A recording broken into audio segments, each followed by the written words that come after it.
Hey, the BBQs are here once again. Happy 4th of July, everybody. We've got another wonderful fireworks show for you, so hang on tight. It was a little dangerous this time. It got a little scary in a few moments, trust me. The camera angles may or may not show it, but let's check it out, shall we? Here we go. Disclaimer for this video. Fireworks can be very dangerous, so please only do this with adults or adult supervision.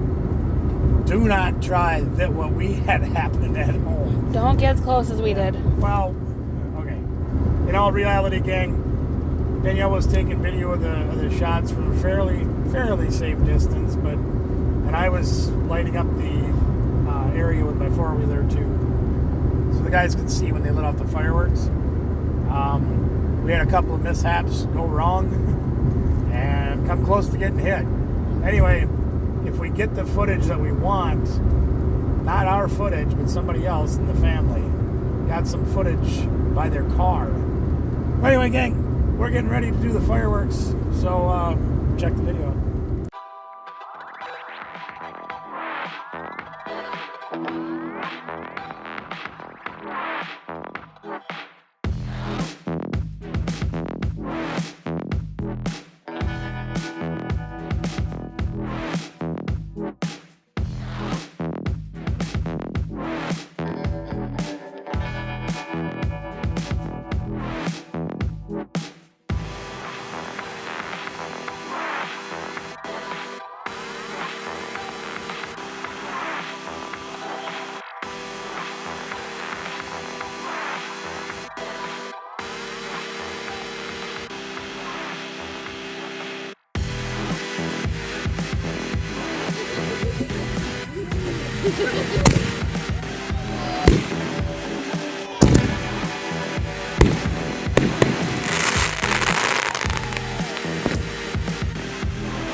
Hey, what'd you think, gang? That was pretty fantastic. This is the first time I think we've ever had any tip over and any explode in the bunker. But good thing we decided to put up a bunker this year. I'm not kidding when I say I was directly underneath all of them. Yeah, It was me a little too. freaky. It rained all down. I mean, it was worth every bit of it because that was a great I hope you great guys show. like the camera angles on that. Big thank you to all the people that shot them off. Of course, Darla and Mel for buying all the fireworks. The phenomenal stuff we had again this year. So, like, share, subscribe, ring it, ding that bell notification. Join us next time for another fantastic adventure. Remember, guys, we blew stuff up. You We can know do it you safely do too. Absolutely, you can do it too. So get out and do it. Take care.